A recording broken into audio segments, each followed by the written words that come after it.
Bueno, hola a todos. Vamos a comenzar el último tema del módulo 1, que es sistema digestivo. Es decir, vamos a estudiar la fisiología del sistema digestivo.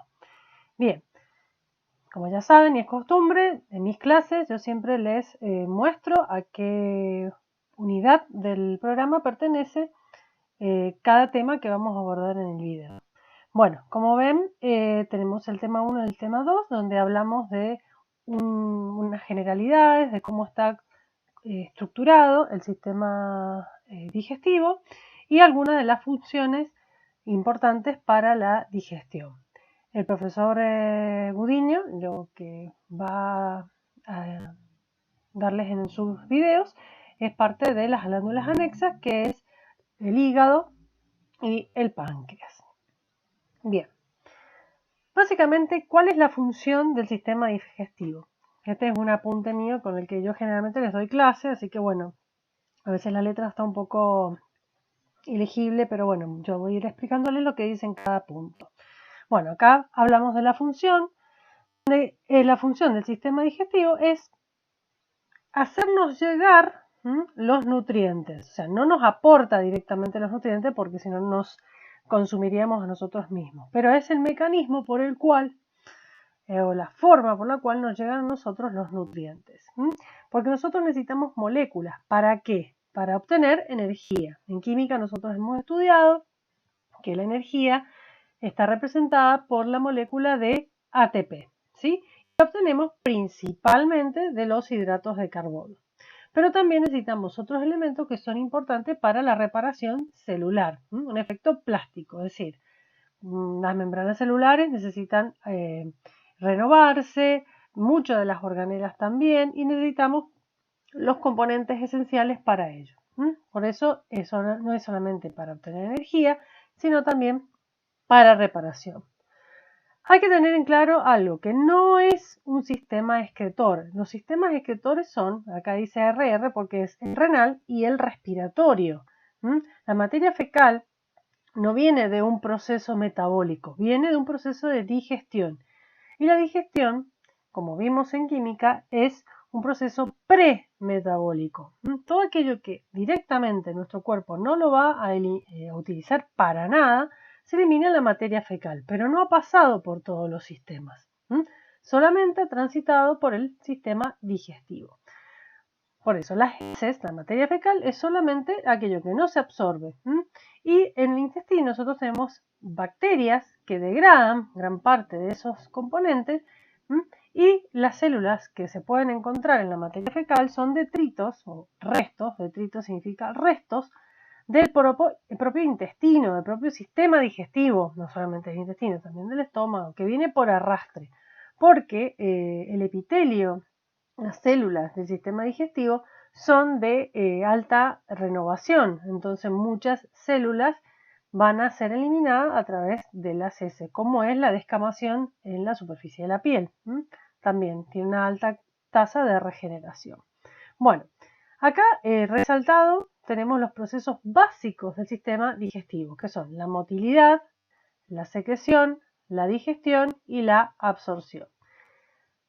Ya lo vamos a ver enseguida el repaso histológico del sistema digestivo, pero la motilidad está a cargo de las fibras musculares. Obviamente, todo lo que sea movimiento lo lleva a cabo el tejido muscular. Secreciones, porque necesitamos enzimas, ciertas hormonas, pero sobre todo enzimas que van a digerir, que está a cargo esta función de las glándulas. La digestión, ya sea por un fraccionamiento mecánico o químico, por ejemplo, mecánico a través de la masticación, pero no es el único efecto mecánico, va acompañado de la motilidad, ¿sí? Para hacer un efecto mecánico. Y químico, gracias a las enzimas proporcionadas por las glándulas. ¿Para qué? Para que lleguemos a la cuarta función importante del sistema digestivo, que es la absorción.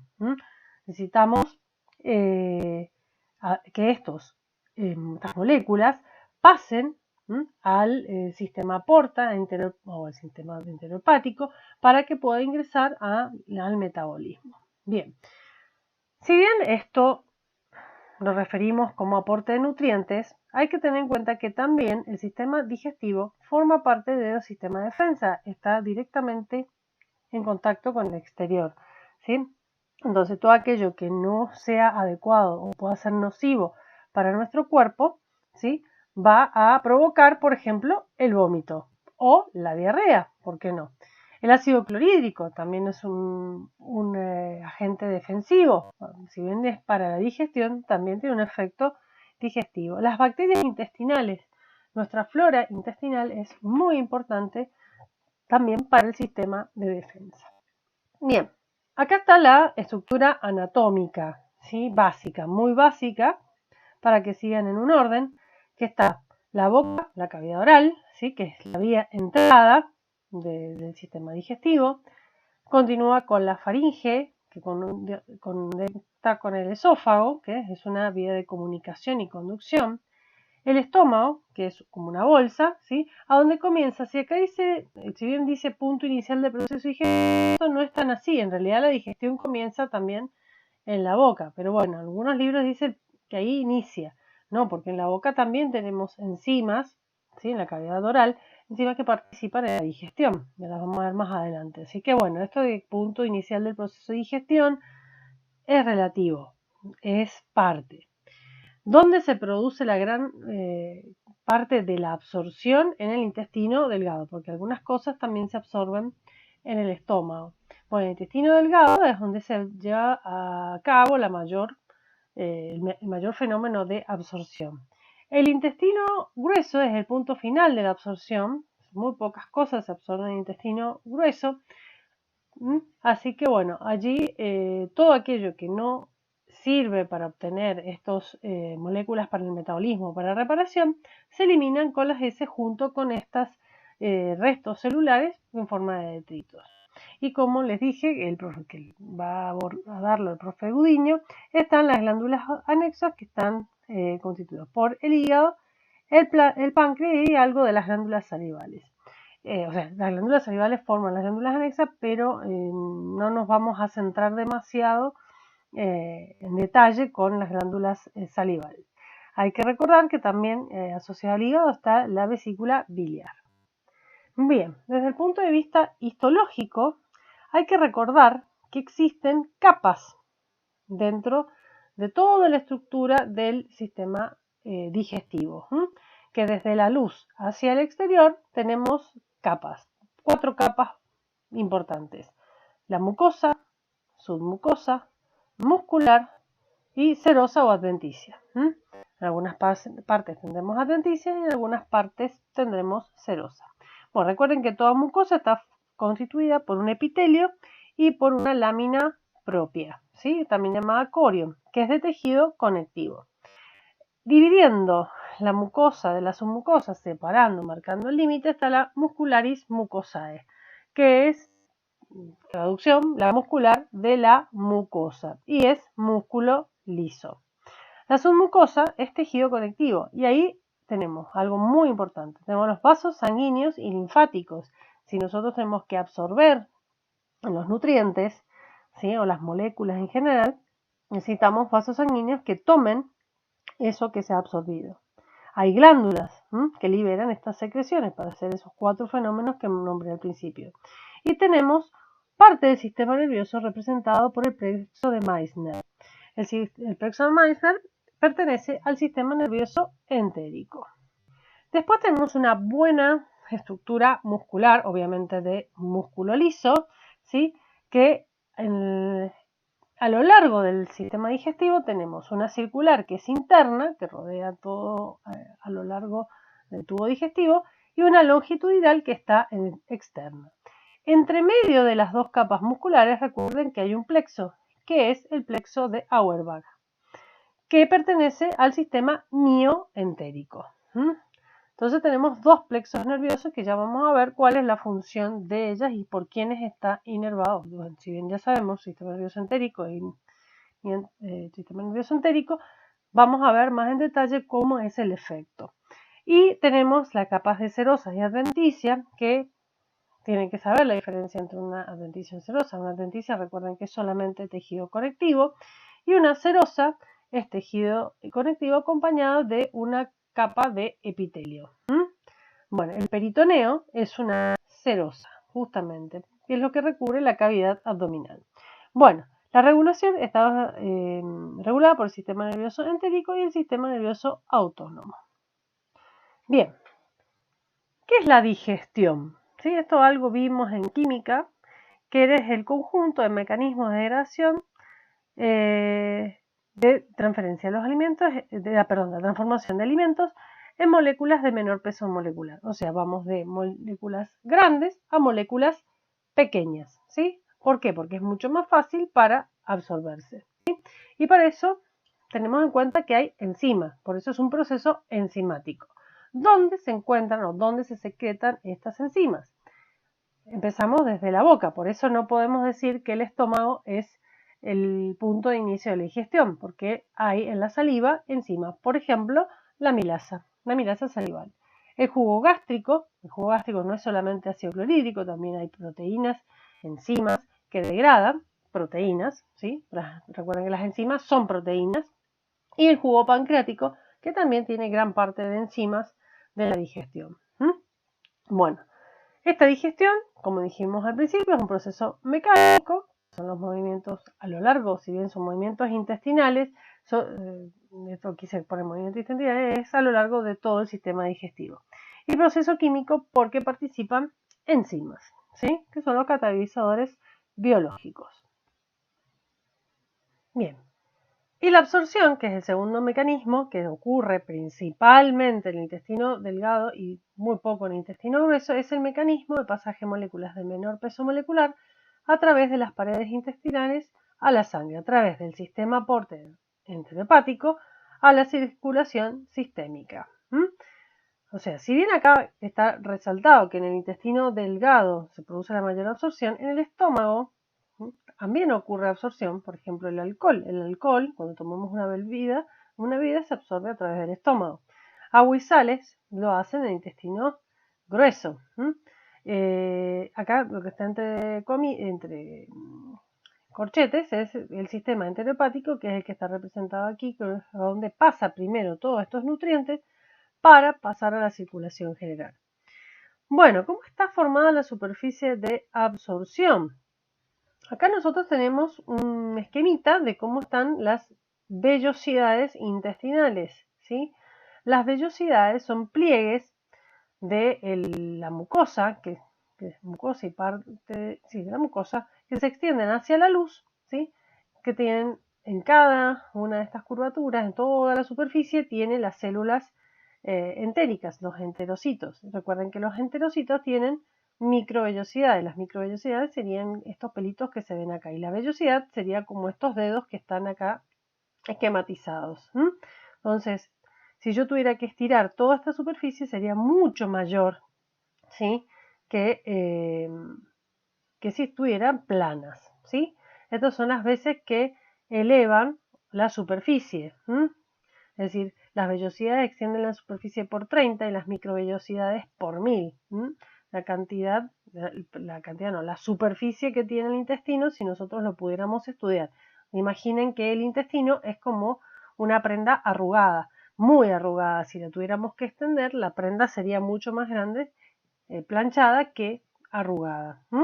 Y se renueva todas estas células, los enterocitos, cada 6 días. Por eso les dije al principio que es un tejido de alta renovación. Esto que dice PK son los pliegues o placas, también se las suele llamar, de Kerckring. Las placas de Kerckring elevan hasta 3 veces la superficie, son parte del sistema linfático, el sistema inmune. Sobre todo, vamos a decirlo bien, es del sistema inmune. Para defensa, recuerden que las mucosas son primera línea de defensa. Y esto acá, estas invaginaciones, porque recuerden que esto se considera como si aquí tuviéramos trazado una línea, tenemos los deditos por abajo y las cavidades por abajo. Estas son las vellosidades, y estos pocitos que se forman acá, estos que están acá, son las criptas de Lieberkühn. Que lo que hacen estas criptas, poseer glándulas que ayudan para la digestión.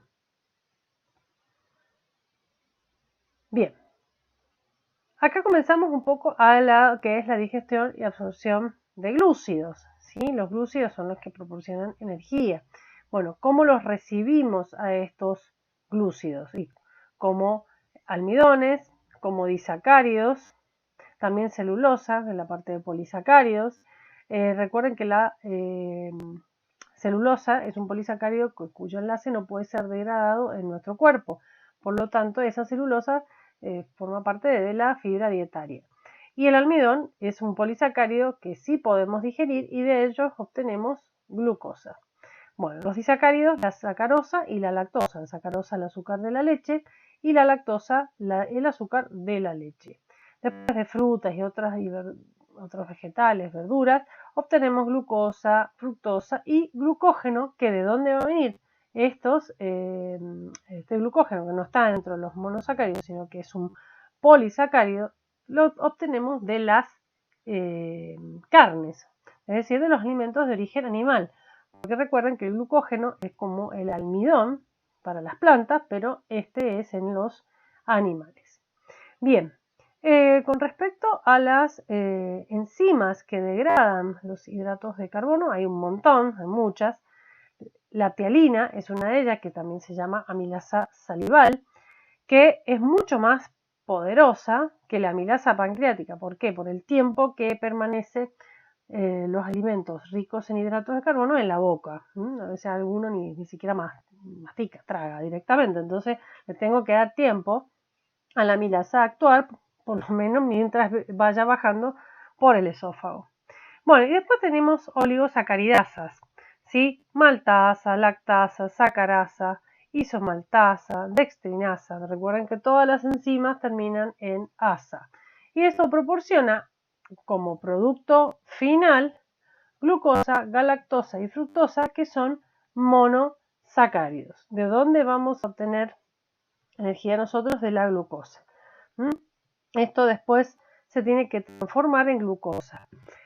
Pero la fructosa es mal transformada en el metabolismo, y la fructosa es un disparador, por ejemplo, esto es una acotación al margen, disparador de la síntesis de lípidos. Por eso estos hidratos de carbono pueden provocar aumento de peso. Al margen. Bien, con respecto a la absorción de la glucosa, acá la glucosa y la lactosa usan un transporte activo secundario junto con el sodio, ¿sí? Es una difusión facilitada la que tiene después hacia la sangre. Es decir, primero nosotros tenemos un transporte activo secundario, lo que es enterocito, y en el riñón también se ocurre esto, pero en el resto de las células, una vez que llegan te ponen en contacto con las otras células del cuerpo, lo hacen por difusión facilitada. En el caso de la fructosa, se propone un mecanismo de difusión simple. Esta se transformaría en glucosa y pasa por difusión facilitada a través de las membranas. Bueno, con respecto a las proteínas, en absorción y digestión de las proteínas, nosotros recibimos proteínas de origen animal a través de las carnes, de los lácteos, de los huevos, en parte de las legumbres o de los alimentos. No son 100% proteínas, 100% hidratos de carbono, son combinaciones. Algunos tienen más, algunos tienen menos. Entonces, estas proteínas en el estómago, comienza la digestión de las proteínas a través de una enzima que se llama pepsina. Degrada estas proteínas en polipéptidos y oligopéptidos, y cuando son muy chiquititos ya separa los aminoácidos. Recuerden que las enzimas van a degradar, en este caso son liasas, rompen. En el intestino delgado principalmente, el jugo pancreático, que tiene un montón de enzimas, ¿sí? Tiene la tripsina, la quimiotripsina, la carboxipeptidasa, colagenasa, que degrada colágeno, elastasa para las fibras elásticas, y aminopeptidasas, ¿sí? Entonces, en el intestino se lleva a cabo esta digestión y se obtienen 30% de oligopéptidos, o sea, pequeños proteínas, y el 70% de aminoácidos, o sea, degrada muchísimo a las proteínas, que obtenemos de todas esas proteínas que recibimos un 70% de aminoácidos, los cuales también tienen para su absorción un transporte activo secundario, ¿sí? Al sodio. Y acá está la lista de los aminoácidos. Recuerden que había neutros, ácidos, básicos, están los azufrados, la prolina, la hidroxiprolina, que van a venir de estas proteínas. Y oligopéptidos, o péptidos pequeños, ¿sí? Lo hacen transportados junto o ligado a los protones. O sea, en realidad, como fuerte, los aminoácidos, que son los que realmente se van a absorber, van a hacerlo por transporte activo secundario en forma similar a lo que lo hacen los glúcidos. Bien, con respecto a los lípidos, en la dieta nosotros recibimos triglicéridos de las grasas que tienen los alimentos, lecitinas, ésteres de colesterol y vitaminas liposolubles. Nosotros en química hemos estudiado vitaminas hidrosolubles y liposolubles. O sea que esta va con la familia de los lípidos. Obviamente lo que es de ésteres de colesterol viene de alimentos de origen animal. ¿Hay esteroles vegetales? Sí. También los vegetales, pero no son colesterol. ¿Sí? Y los triglicéridos son las grasas neutras, ¿sí? Y vienen tanto de origen animal como de origen vegetal. Como estas moléculas son hidrofóbicas o liposolubles, tenemos que provocar un tipo de emulsión que sea facilitadora de su digestión, porque el contenido del aparato digestivo es acuoso. Entonces las moléculas de tipo lipídicas, que son hidrofóbicas, no podrían absorberse.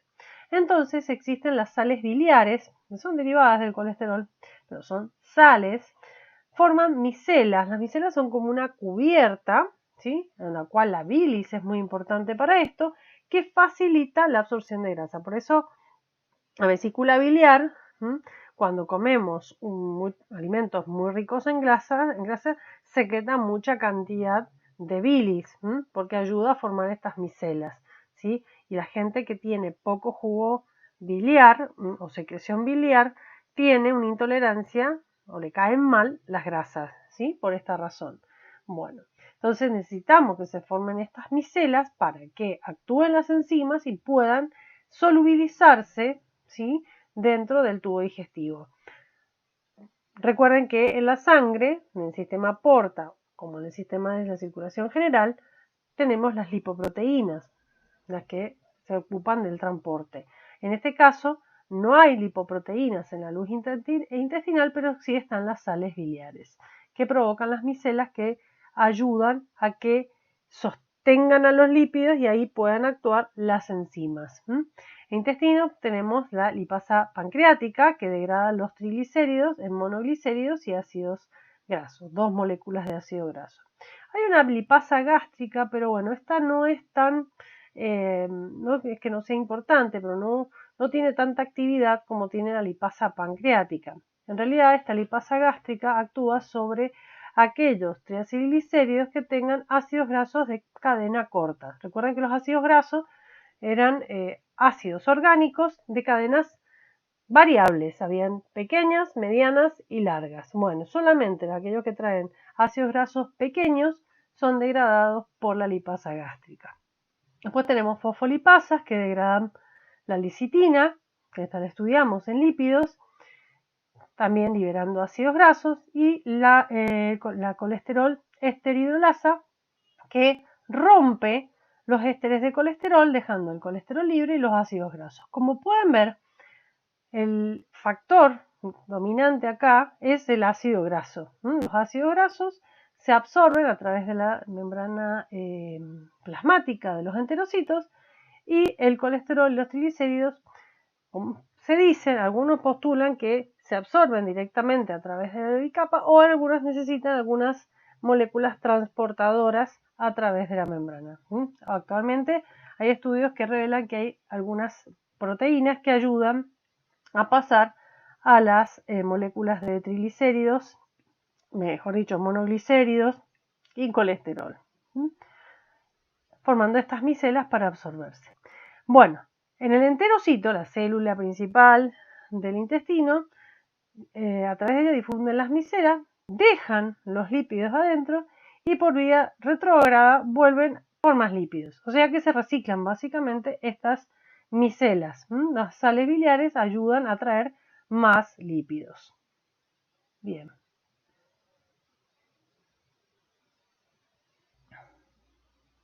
Bien, aquí tenemos cómo se absorben el agua y los iones, ¿sí? Básicamente, entre los alimentos y las secreciones digestivas hay una cantidad de 9 litros por día de agua. El 80% se absorbe en intestino delgado, 19% en intestino grueso y de esos 9 litros por día, solo el 1% se elimina en las heces. O sea que el agua es un componente importante dentro de las heces, hay mucho movimiento de agua, ¿sí? Pero se absorbe principalmente.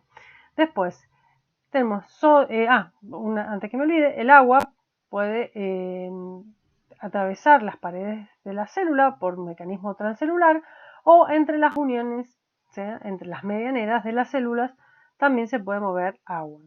El sodio puede ir junto con los cloruros, por ejemplo, acá está, por difusión pasiva siguiendo al sodio, ¿sí? El bicarbonato también lo puede hacer de esta manera, ¿sí? Junto con el sodio. O sea, siempre traten de asociar el cloruro y el bicarbonato con el sodio, ¿sí? Pues forman sales. El sodio tiene un movimiento de sodio, se produce una solución hipertónica que facilita el arrastre de agua. ¿Por qué? Porque al ser hipertónica lleva agua para mantener el equilibrio. El potasio, recuerden que siempre está intercambiado con el sodio, ¿sí? Por las bombas sodio-potasio, sobre todo en la cara hacia la sangre, no hacia la luz, pero también puede haber un intercambiador de protones. El calcio lo hace por transporte activo transcelular y por transporte pasivo paracelular. El calcio tiene un mecanismo parecido al magnesio, entonces se absorben de manera parecida. Recuerden que la absorción de calcio y de fósforo está regulada por la vitamina D, y la vitamina D por la paratormona. Así que para que se absorban estos elementos tiene que estar la vitamina D. Si no, se eliminan a través de la materia fecal. El fósforo es por transporte pasivo y también por transporte activo secundario al sodio. Con respecto al hierro, el hierro tenemos hierro hemoglobínico y el no hemo o no hemoglobínico. El hemoglobínico es el que viene de las carnes y el no hemoglobínico viene de los vegetales. Por ejemplo, la espinaca, que son ricas en hierro, ¿sí? Las lentejas. Nada más que por más que nosotros comamos lenteja todos los días, no vamos a absorber ese hierro. ¿Por qué? Porque el hierro de los vegetales está al estado oxidado y para poder ser absorbido por el enterocito tiene que estar en su forma reducida. La única forma de poder absorber el hierro que viene de los vegetales es junto a la vitamina C. Si no hay vitamina C en el contenido de los alimentos que estamos ingiriendo, no se va a absorber. Y en el caso del hemínico ya está en el estado ferroso, ¿sí? Se digiere y después se une a una proteína transportadora para poder pasar a la sangre o se almacena en forma de un complejo con la ferritina. Con respecto a la composición de las heces pesan aproximadamente cada deposición entre 100 y 150 gramos, ¿sí? De los cuales tienen agua, como dijimos, tienen celulosa, sales biliares, las mismas que se usan para absorción de lípidos, secreciones intestinales, mucus, porque está protegida la superficie del intestino por moco, bacterias, ¿sí? Que eso, cuando mueren las bacterias también aparece junto con los detritos celulares, ¿sí? Entre otros elementos. La celulosa, que es la fibra de la dieta, y tiene agua, ¿sí? Principalmente. Es ese 1% de lo que tenemos en el tubo digestivo. Bien, al principio de la clase hablamos de las fibras musculares que se encargan de la motilidad gastrointestinal, ¿sí? Las membranas, ¿sí?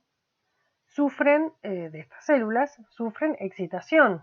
Recuerden que los tejidos excitables son el sistema nervioso, el tejido nervioso y el tejido muscular. Bueno, acá, por más que sean fibras musculares lisas, también tienen un potencial de acción, o sea, las membranas pueden estar despolarizadas y de golpe, pueden estar polarizadas y pues se despolarizan, ¿sí? Bueno, por lo tanto, vamos a volver a ver un gráfico de potenciales, donde tenemos los voltajes al eje Y y en el eje X el tiempo, donde tenemos un umbral también, un espacio donde está la membrana polarizada y una parte donde está la membrana despolarizada.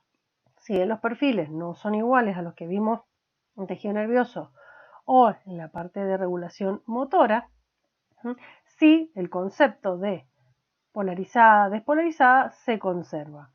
Recuerden que acá tenemos potenciales que son bastante bajitos, ¿sí? El músculo liso se caracteriza por eso.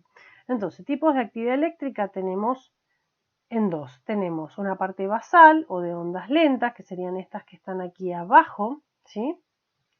Donde no se produce una contracción en realidad, sino que si bien es despolarización y repolarización, se encuentra por debajo de un valor de umbral. O sea que acá tenemos despolarizaciones y repolarizaciones. Cada vez que sube es una despolarización, cada vez que baja es una repolarización. Estas serían las ondas lentas. Acá no hay contracción de la musculatura lisa del aparato digestivo. Y tenemos la meseta espiga, que serían estas que están aquí por encima del umbral, ¿sí? Y a veces pueden ser múltiples, ¿sí? Eso sería un potencial de acción, o sea, es una despolarización que alcanza a superar el umbral y ahí sí se produce una contracción.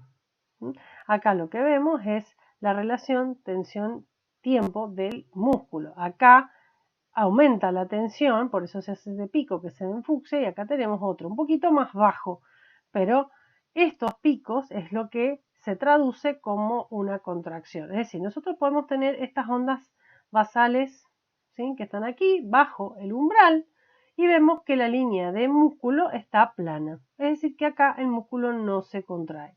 Ahora, cuando se alcanza el umbral y se producen las actividad tipo meseta espiga, donde hay un potencial de acción, la despolarización es tal que provoca una contracción muscular.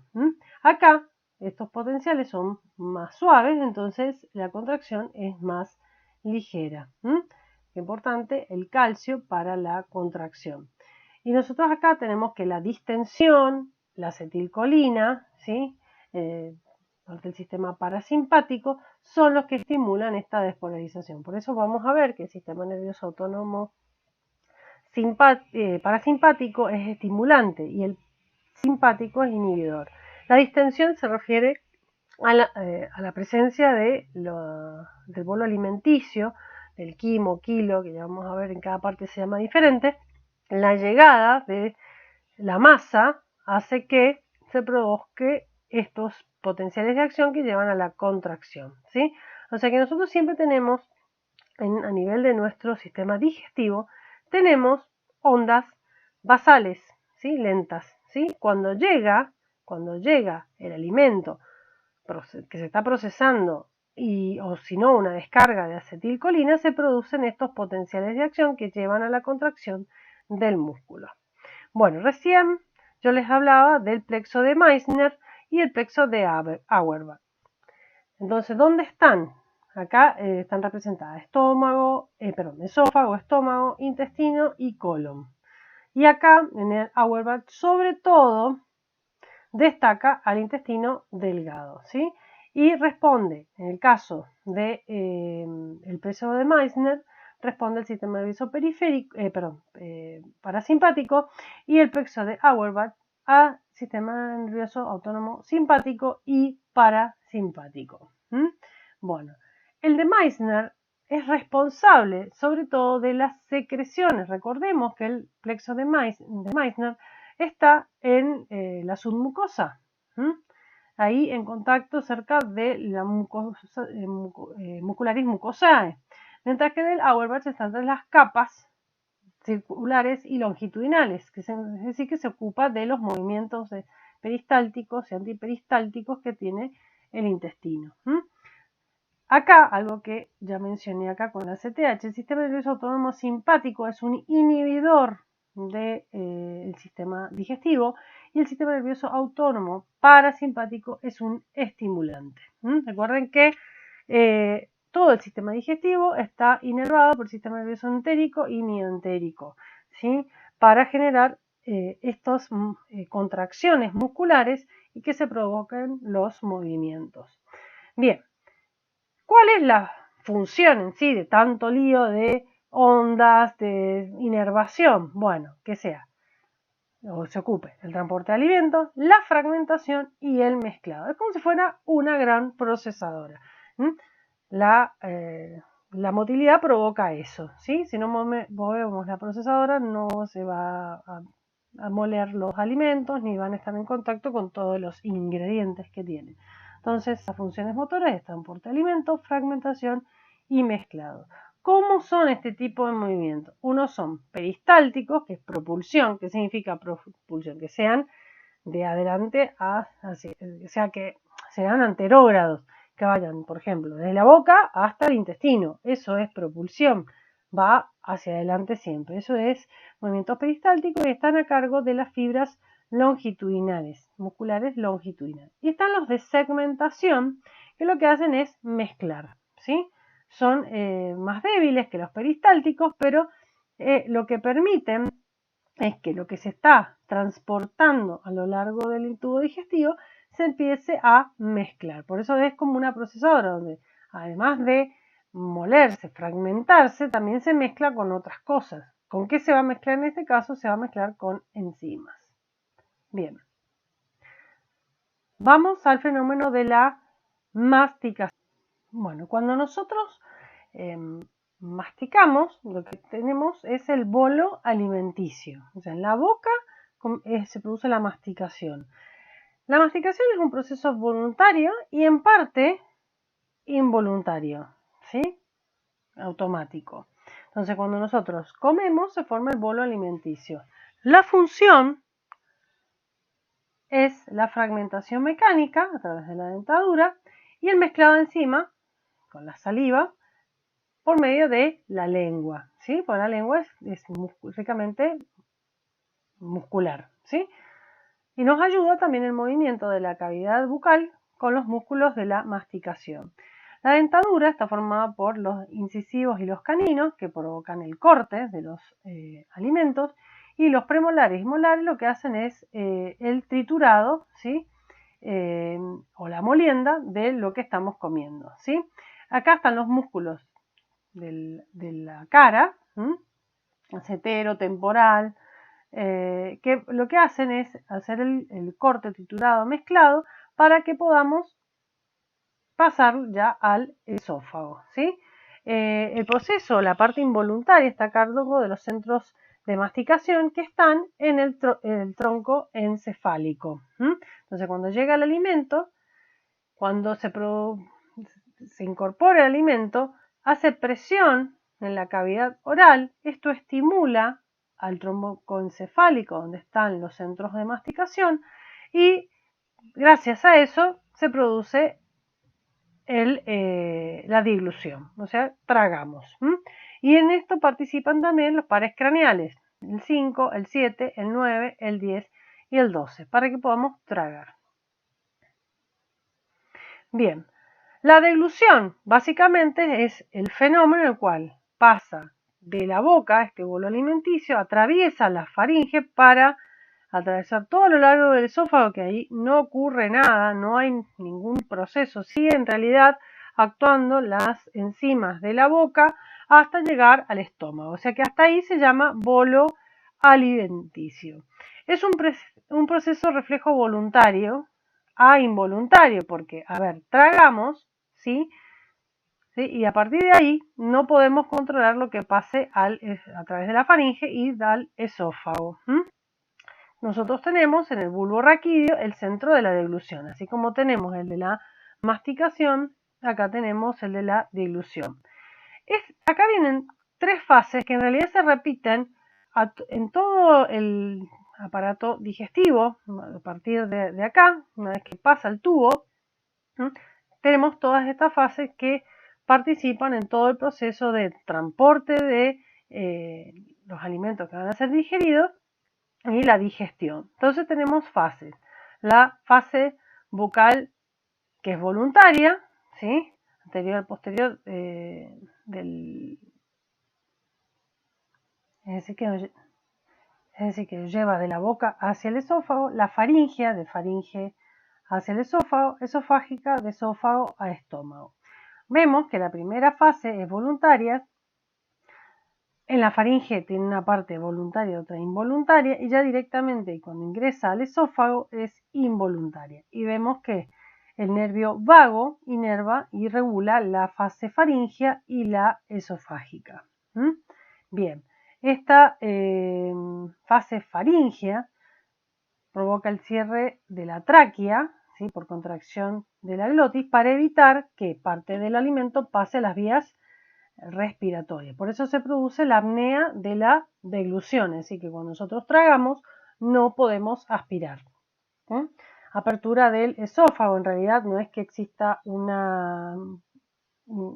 alguna estructura que cierre el esófago, simplemente se produce una dilatación para que pueda ingresar el alimento, y la contracción faríngea que ayuda a empujar el bolo hacia el estómago.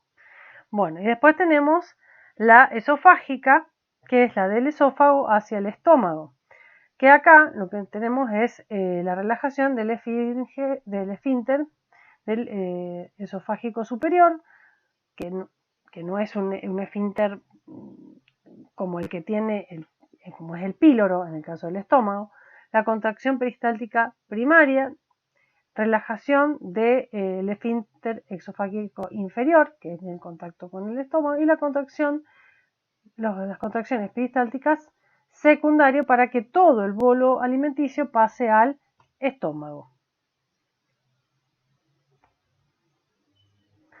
Bien, vamos a ver ahora un poco de la motilidad gástrica, ¿sí? Tenemos, recordemos en el estómago, tres capas, no solamente la circular y longitudinal que tenemos a lo largo de todo el sistema digestivo, sino también una capa que es oblicua. El estómago, recuerden que está formado por un fundus, un cuerpo y un antro. Acá no está el esfínter verdadero, sino que por diferencia de presiones se produce llenado, y aquí estaría el esfínter pilórico, el píloro. En el estómago ya no se llama bolo alimenticio, se llama quimo. Vacío el estómago tiene una capacidad de 50 mililitros. Lleno es hasta 1500 mililitros, 1,5 litros, ¿sí? Lo que produce la distensión, o sea, el llenado por este bolo alimenticio que llegó, se produce un aumento de la motilidad. Por lo tanto, también después va a estimular más adelante el vaciamiento. El bolo alimenticio, cuando se produce la deglución, produce la regulación de la musculatura gástrica para poder recibir después este bolo alimenticio. El peristaltismo, que va desde el fundus, el fondo, al antro, o sea, desde arriba hacia abajo del estómago, lo que hace es fragmentar y mezclar el contenido. Con respecto al vaciamiento, está determinada por las fuerzas de las ondas peristálticas y las ondas del esfínter pilórico. Una vez que se ha mezclado y procesado, el choque o la fuerza que ejerce este quimo sobre el píloro hace que se abra el esfínter y pueda pasar el contenido del estómago hacia el intestino. Entonces tenemos regulación de la motilidad gástrica, obviamente, por el sistema nervioso entérico, el sistema nervioso autónomo y las hormonas gastrointestinales. Por ejemplo, una hormona que se libera en el estómago, que no se libera hacia la luz, pero tiene funciones parácrinas, es la gastrina, ¿sí?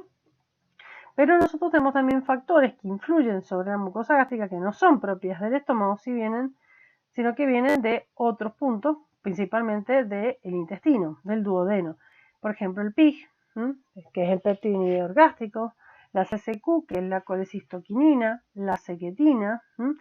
La distensión duodenal también tiene un efecto inhibidor. Una vez que ya pasó del estómago al intestino, esa distensión duodenal ya bloquea la motilidad gástrica, para que no siga actuando el estómago y ahora comience a actuar el intestino.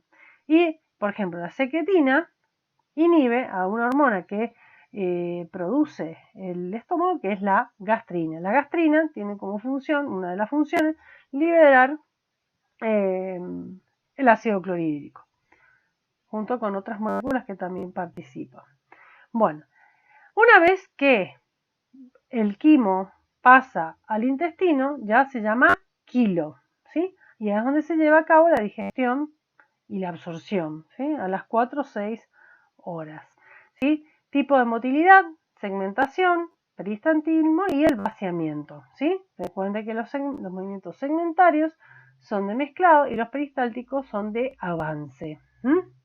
Bien, el vaciamiento, cuando tenemos una presión por encima de 20 milímetros de mercurio sobre el esfínter ileocecal, hace la resistencia del esfínter y permite su paso. Es algo parecido de lo que ocurre en el estómago, ¿sí?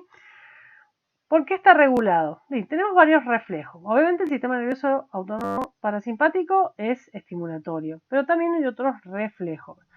Gastrointestinal, intestinal y gastroilial.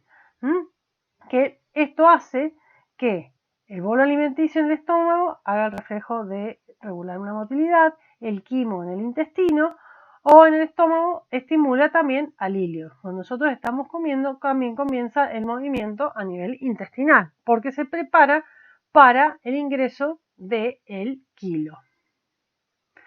Bien. Con respecto al intestino grueso, ya 12 a 18 horas después de comer, ven que el proceso digestivo es un proceso largo, ¿sí? La función es favorecer el almacenamiento de los restos no absorbidos. Hay un balance entre agua y sales, porque el intestino grueso se absorbe agua y electrolitos. Es muy importante para, en el caso de la absorción, la absorción de la vitamina K y básicamente el metabolismo de la vitamina K para que ésta ingrese a nuestro metabolismo.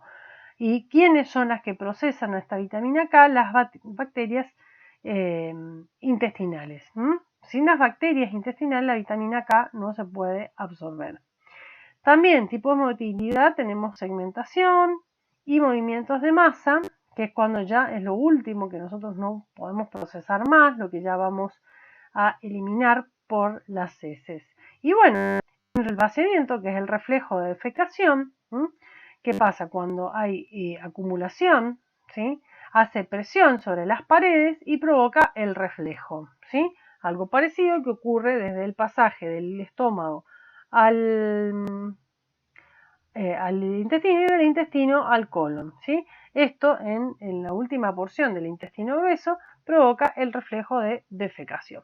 Bueno, esto es una recorrida rápida de todo lo que es los dos temas del sistema digestivo dentro de la unidad 3, que después vamos a estar acompañados de las glándulas anexas, páncreas y hígado para ver más profundidad el proceso de digestión, para ver las hormonas y todo, que lo van a ver con el profe Gudiño. Bueno.